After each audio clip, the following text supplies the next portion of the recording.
How we doing, Jules? Good. I just got back from practice. Love that. Love that. We're gonna wait for a couple more guys to join in. Okay. I think we have 8 guys signed up, and then from Hope Cam we'll probably have about 10 people. But I don't know why they aren't as well. Jules, the beast. Love seeing your face, dude. You look good. How are the knees feeling? Better. Yeah, better. Is it the right knee or is it the left knee? What is it? It's both. Both? Yeah. Growing problems, Yeah. You're getting lanky, my guy. You're getting lanky. That's a good thing. You get to grow into your body.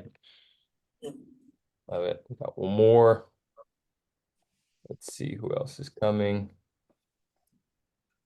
2, 3, 4, 5. Boom. Let me text some other guys.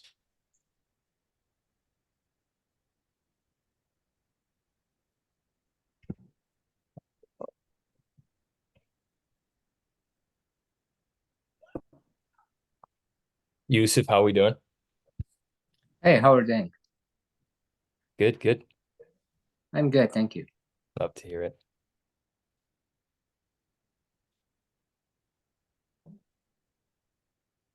Awesome.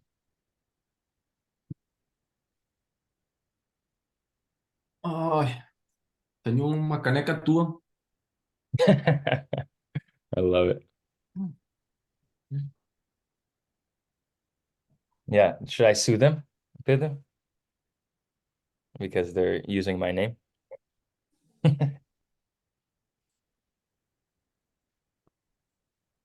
Love it.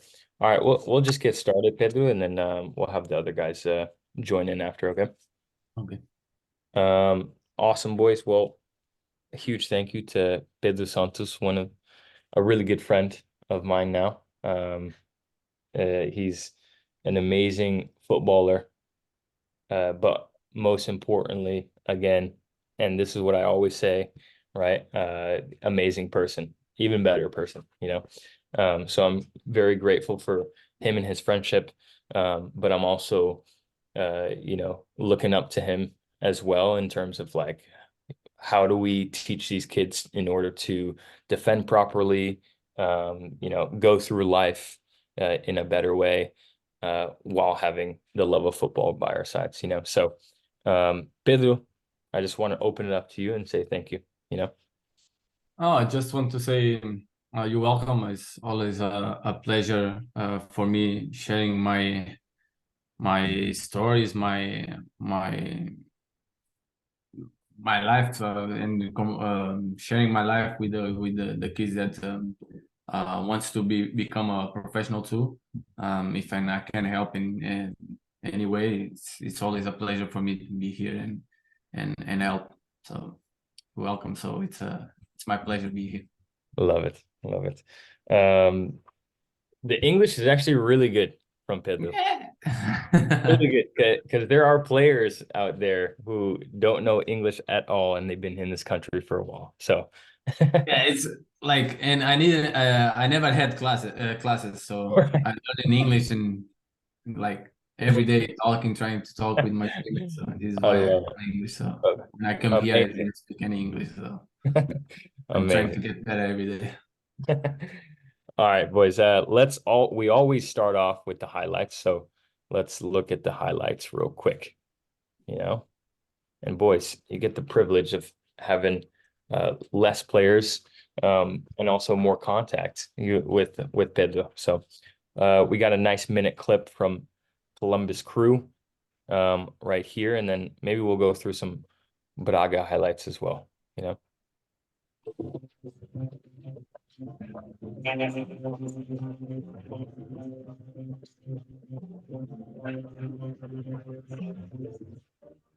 Love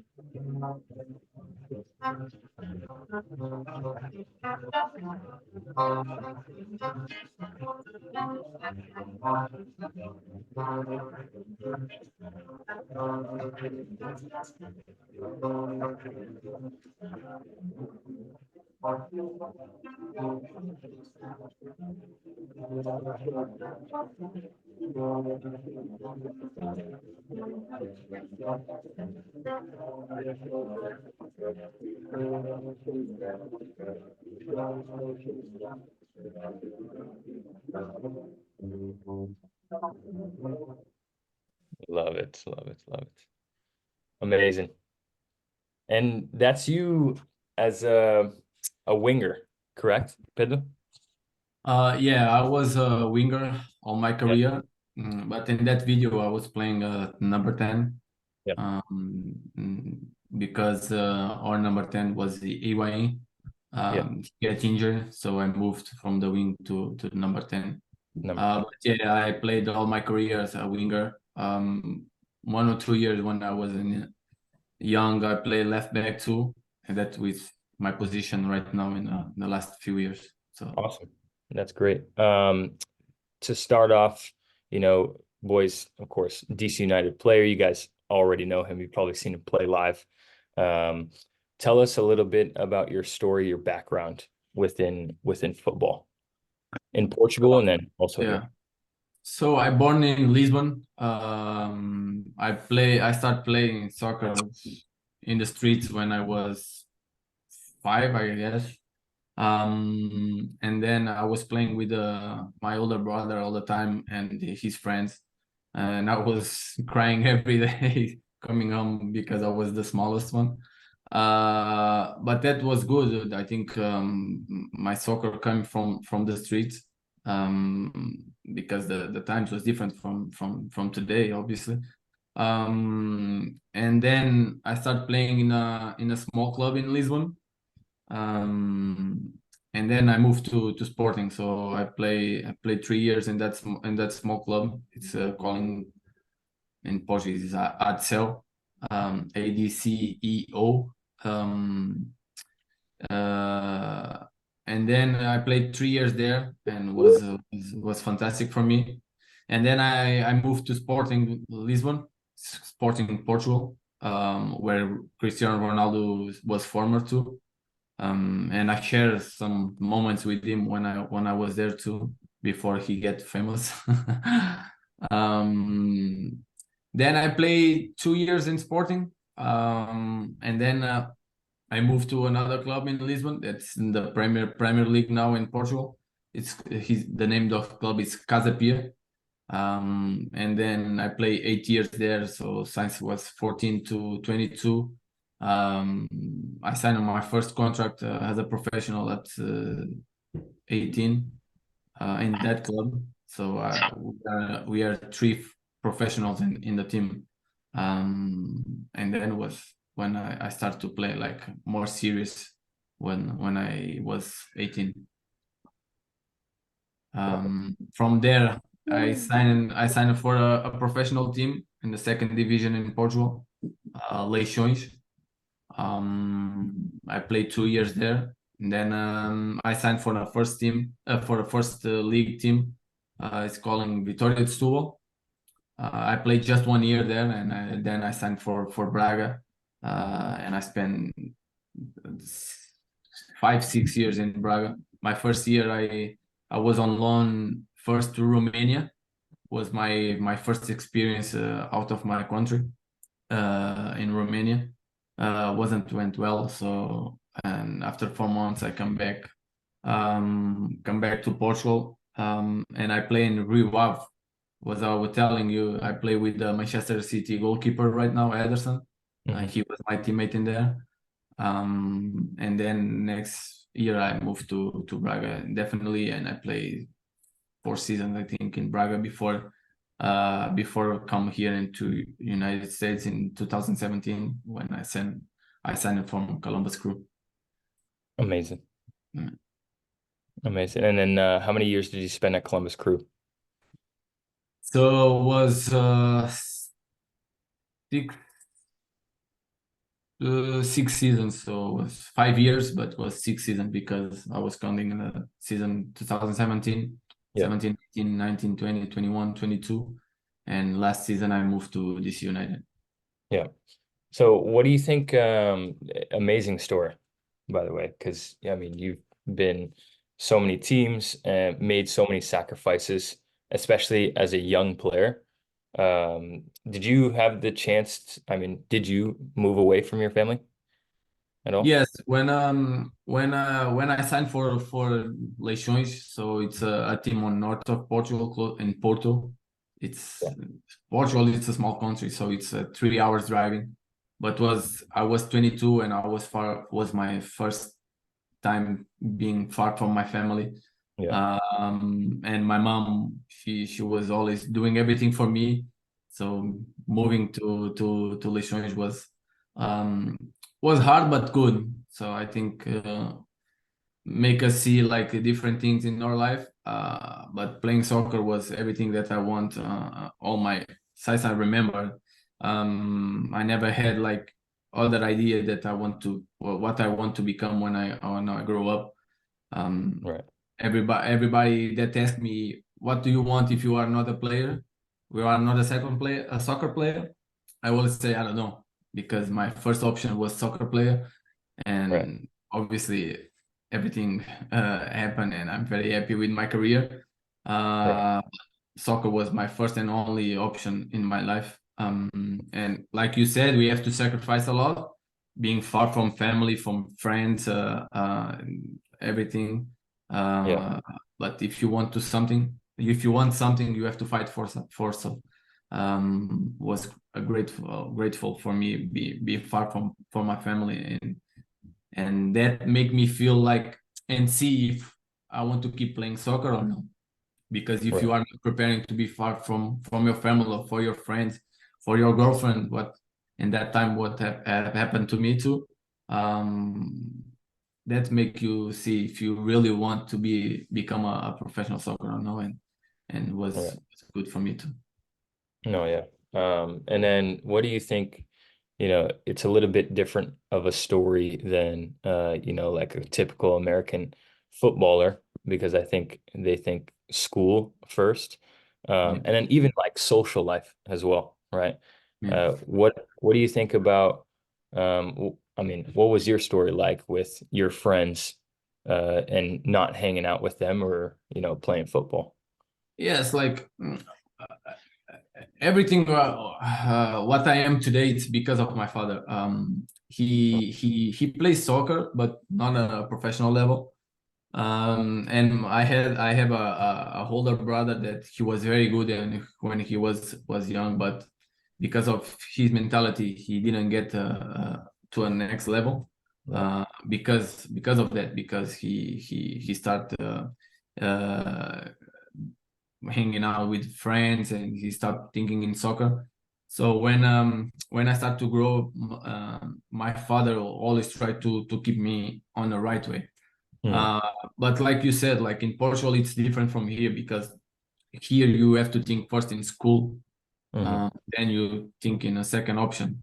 In Portugal, like school is important, but in Portugal is, because I said it's a small country, there is not too many opportunities. Even if you finish your school, you don't get a job. So soccer, it's like a way that can give you a better life. And I Right. come from a humble family. I didn't get like too many things as other kids had. My family was humble, and I always try to have a better life for me. And now because I'm a father too, I always try to provide a better life for my sons, to give Right. them what I never had. So my focus was always in soccer. Everything that I did and every option that I made when I was young was always thinking to become a professional soccer. Yeah. Um, so even when I was 16, because in Portugal we can go to the bars, to the discos at age 16, 17. If I have a game at Saturday 9 a.m., a couple friends of mine, they go like on Friday nights to the bars, hanging out, being late, till late. And I was at home with my father and thinking on a game on the next day, because Right. for me what was the most important. So everything together make me, I believe that everything that I did when I was a young, Yes. the results are here today. So I became a professional soccer. That was the thing that I always tried to become. I love it. Yeah. And I guess what's one tip that you can give to these players as well in order to attain that long career? The tip is like, it's hard to become a professional player. Obviously, Yeah. you need like luck, but you need to work Yeah. and do whatever you can that can help you to improve every day, and Right. keep working every day and learn every day. Because if you are like 16, 17 and you think, ah, no, I'm not gonna make, and I'll give up. And some kids, they lost the opportunity at that age because they don't believe that they can become a soccer player. I signed my first contract with a professional team at age 22, and at Yes. age Same. 24 I was playing a Europe League with Braga. So Right. in 2 years everything changed, you Right. know. So in when I was 22, I was in the second division in Portugal, and at Yeah. 24 I was playing a Europe League with Braga. So Right. like soccer is, everything happens too quick. So if you think you are late, I'm not gonna make it, I'm not, no, you still have time. You have Right. time always. So just believe, keeping work hard, and if you believe and you work hard, the chances is higher to Yeah. to to become, the dream become true. So No, I love it. I think your point about the sacrifice really important, the hard work really important, and then yes, the luck. Sometimes it's just about luck being at the right place at the right time. You know. yeah. And Um, one of the things that, and I share that thing, in this preseason with this United, because we did like, a group thing, sharing like, stories, like sharing about our families things. And one of the things that I said there, and I keep for my life, and my father, he isn't here anymore with us, but the thing that I keep this thing to me is never, but never, give the coach or whatever,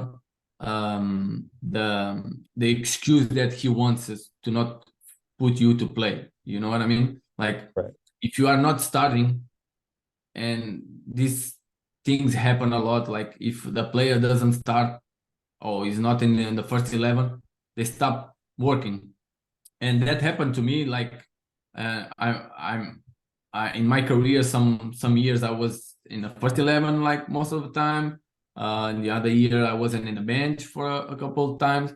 But one thing that I didn't let it happen was stopping working. I was always working hard, and to make the coach see that if I'm not playing, it's because of his decision, not because I'm not working, you know. And I that love was it. the thing that my father told me, and I keep for my life always. Awesome. That's amazing advice. Um, that's awesome. He's in a better place now. So I think let's move on to the footballing part. What does like a typical day of a DC United player look like for you? And then I know you as well. You have Martin, Yeah, Vincent, so get it, into that as well.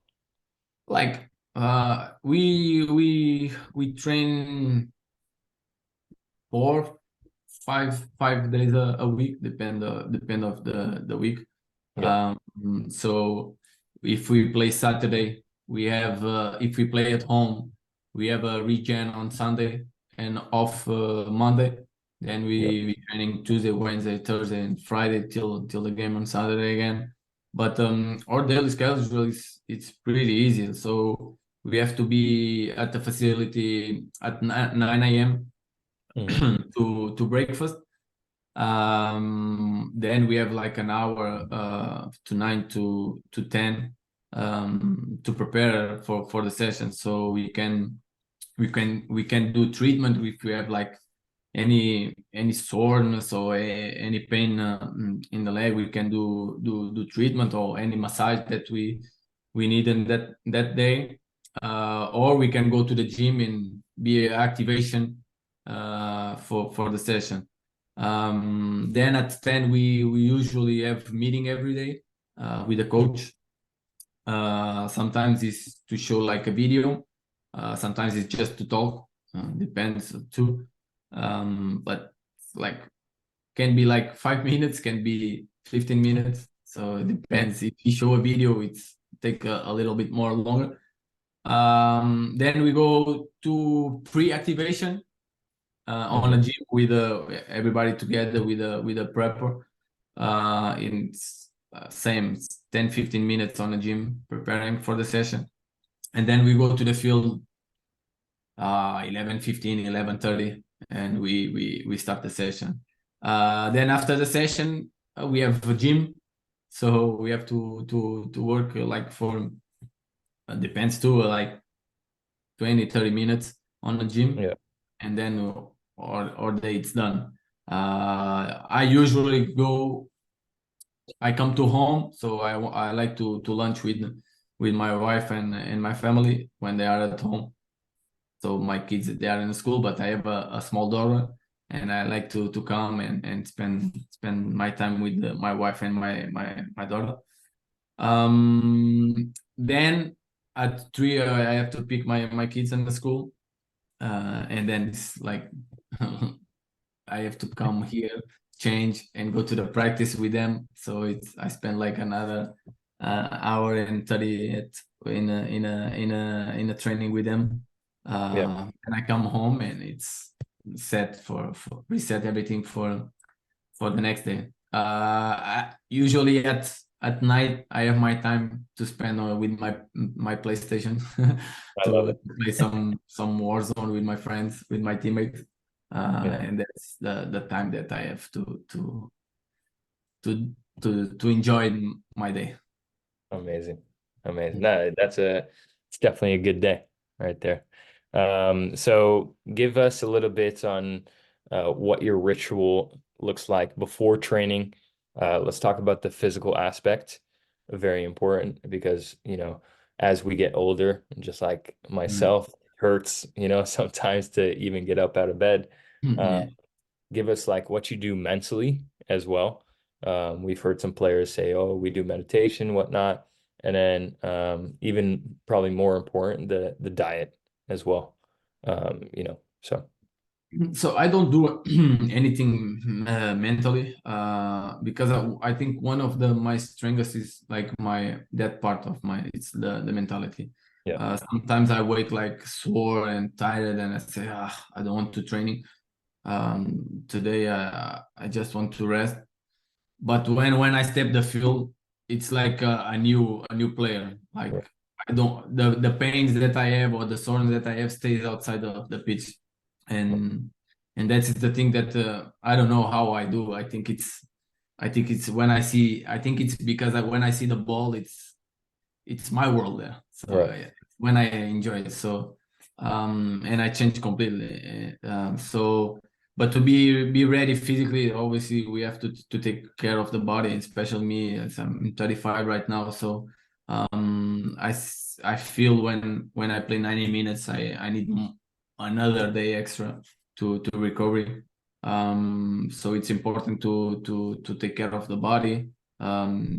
We have a massage therapist with us that we can spend like during the week. We can do like 1, 2, 3, whatever we want to prepare for the game. yeah, uh, Also we have treatments before, like I said, before of the training, or maybe after, if we still like have any pain, we can take a shower and then we go to the treatment again and spend time on the problem. And also the diet, I think it's the the most important thing. In Portugal, we usually eat a lot of carbs. The diets from Portugal to here is completely different. When I was in Portugal, I never saw like a mayo or ketchup in my table. Well, it's impossible to see in Portugal. It's impossible. Anything with sauce, it's impossible to be on the table. We have to eat everything grilled, and pasta or rice and chicken or meat have to be grilled, no, not like with sauce or anything like that. But when I come here was one of the biggest things that I saw. So we have like piri piri, so we have ketchup, mayos, everything in our table, and that make me think, whoa, what is this? Right. I wasn't ready for this. But even with that, now I still follow my diet as I was in Portugal. So I eat a lot of pasta, a lot of rice, because it's one of the typical Portuguese thing too. We eat a lot of pasta and rice, and I like a lot. Right. And I try to eat like a lot of carbs, and even in a game day, I like to eat like a good plate of pasta. Not close to the game, but like if we play at so when we play away, we have a match meal. It's at 12, and then we have a pre-match meal at 4:30, and we play at 7:30. Sorry. Mhm. And on a pre-match meal, I don't like to eat too much. I like to eat like one or two pancakes, and that's it. I have like my teammates, Pancakes. pancakes, yeah, or toast. A lot of my teammates, they eat like pasta and rice, and I don't like, because I go to the game like I'm feeling like I'm too full, Yeah. and I don't like to feel that. When I am at home, so it's almost the same thing. So I take a lunch at 12:01, and then till 7 I don't eat too much. I just eat like a banana or something like that, because I like to go to fresh to the game. Right. Love to hear it. No, that's awesome. So a lot of, parents, and I guess this is more for the parents, right? What do you think about, the younger players training every single day and then having games on weekends? Uh, Uh, uh, your uh, thoughts? for me, it's okay, because when I was a kid, I training every day.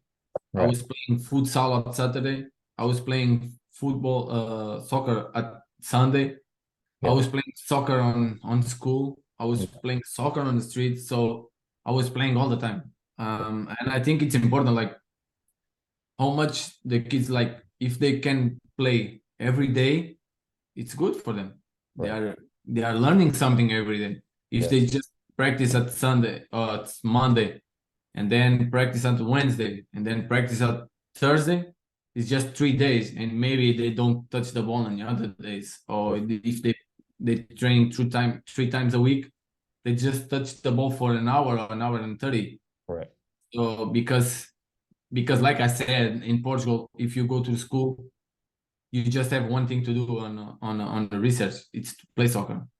Right. So here you have like maybe one player play American football, the other play golf, the other play basketball, the other play soccer. So it's like a lot of sports to play, and the kids, like they start playing everything and don't play just what they want. Yeah.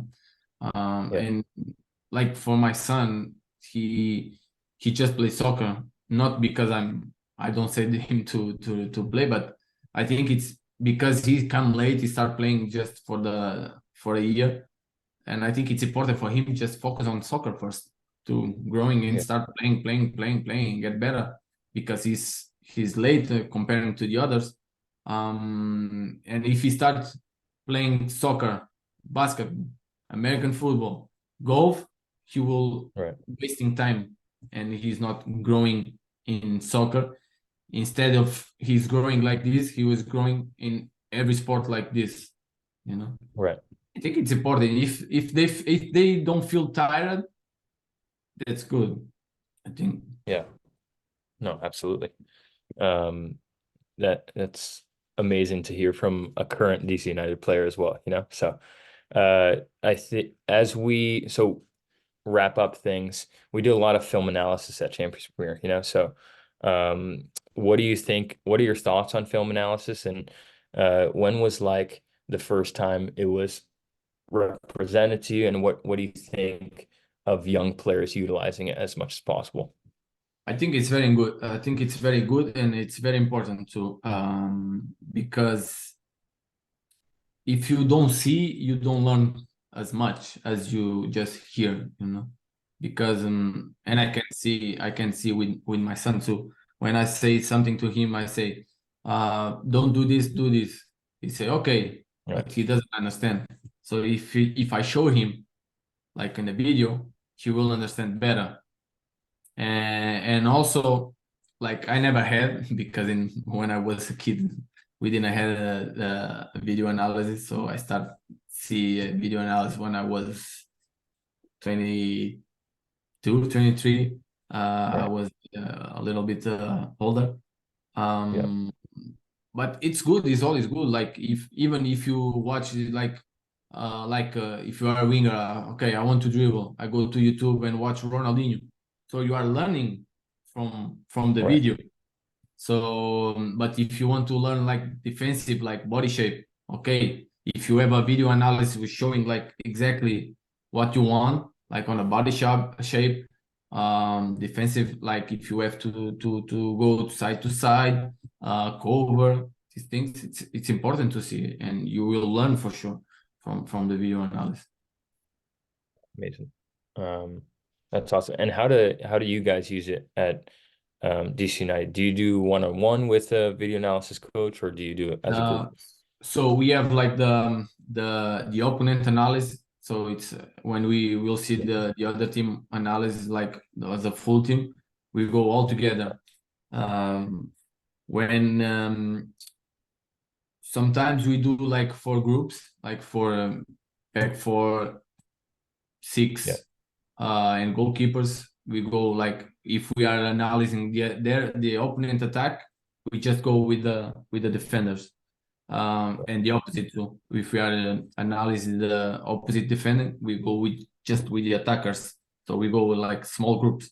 But also we have like or video analysis. He sends us like individual videos from, like for example, I'm a left back. He will send like all the right wingers, he will send to me like what they like to do. So I have like a video of every player the other team that can play on the right, number 10s, or if they play with 2 strikers, like they send the strikers too, because I have to cover the other striker. So he will send like individual to for us to see. amazing. That's awesome. And honestly, we might start doing that as well. Maybe just bring defenders in, you know, Yeah, and like go. if you want to show like how to defend like a back four, if the ball go Yeah, to the right, we have to shift. right. Or like a It's back important three. you go, yeah. So you don't need the attackers or the striker, for example. You know what I mean? Yeah, Or if you want to do like when you're gonna cross, where you want to your players go to the box, like the striker go near post, the number 10 stay on the penalty spot, the opposite winger go to the second post. You don't need the center backs. So right. this is why they split in groups. So Yeah, absolutely. Um, and I think lastly, well, we do want to thank Hope Cam as well. mm. Boys, if you want to donate, you can keep donating to Hope Cam. And then lastly, boys, let's open it up to you guys. If you guys have any questions for Pedro, go ahead, raise your hand within the chat or something, and then we'll call you on you guys through that. Okay. Go ahead, Jules. What was it like when you first started playing for Lisbon? like your first move to academy? Say again, sorry. What was it like when you first started playing for Sporting at such a young age? Yeah. So I played like a year when I was 8, but I couldn't play like in official, so I was just there. Then I went to the other team in Lisbon. Then I went to Sporting when I was 12, and I played 2 years there. And when I met Cristiano Ronaldo in there too, and was very important for me playing there because, as you guys maybe know, like Sporting was one of the best academies in the world in the past. They always make like the best players in Portugal, and for me was like well, first was my family's team. So my father's team was my team too. So I was playing for my team that I was supporting, and I was so proud. I learned a lot because I was learning with the best kids in Portugal. Because Sporting was the biggest reference in Portugal, and in my time when I was there. So if you imagine the best player in Portugal playing soccer, he was in Sporting. So for me, was a amazing experience that I took like a lot from there, and I learned a lot when I was there because, like I said, was the best of the best was in there. The best coaches, the best players, the best kids. And when you play with the best, you learn a lot. So Right.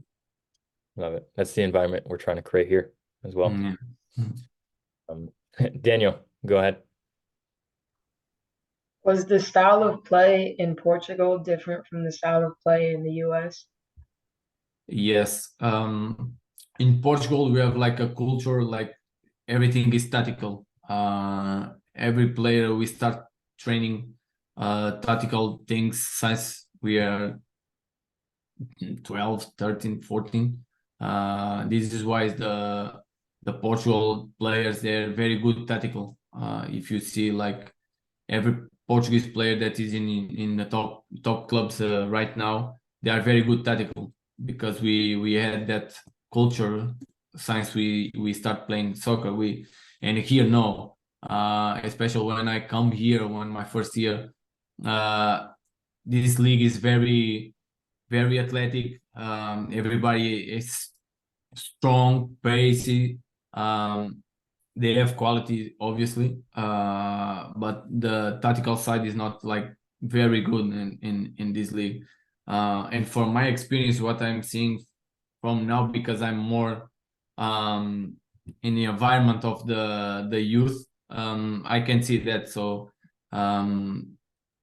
technical and strength, like the Americans player they have, but I think they have to grow the other side too of the tactical part of the game because it's to play in Europe. It's very important have that side too. Yeah, love it. Yusuf, go ahead. Hey, first of all, I want to say my hello to you, Stanley and Pedro. So I have a question for you. Have you just played in DC United? If so, for how long? How long it is that you're playing in DC United? Or have you ever played in any other team? Yeah, so this is my second year in this United. I signed for this year last season. Before that, I played 6 years in Columbus Crew here in the United States. So I moved here in 2017. And before that, all my career was in Portugal.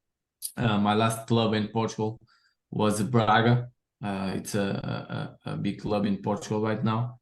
And also I had like experience in Romania for 4 months. That didn't went well, so I spent all my career in Portugal because I grew up in Lisbon, and I played like most of my career was in Portugal.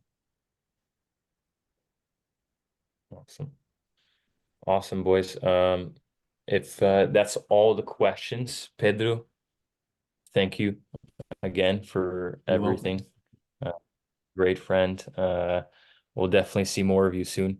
Hopefully at a session. Maybe we'll get you after the season playing with the boys, do a coaches team versus them, you Yeah. know, get all the pros that we know and then play the boys. So thank you so much for everything.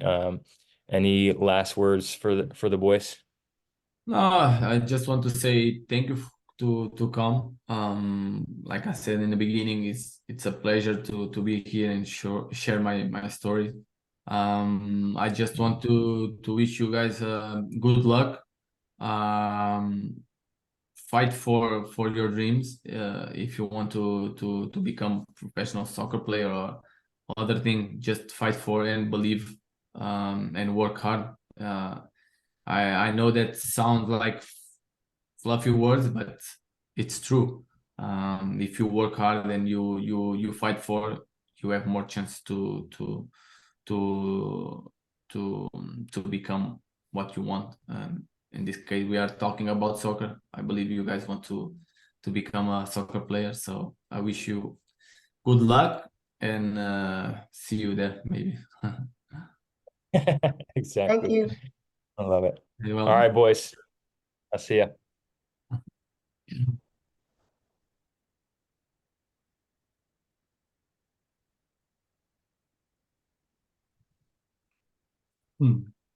Obrigado, João, por tudo. Nada.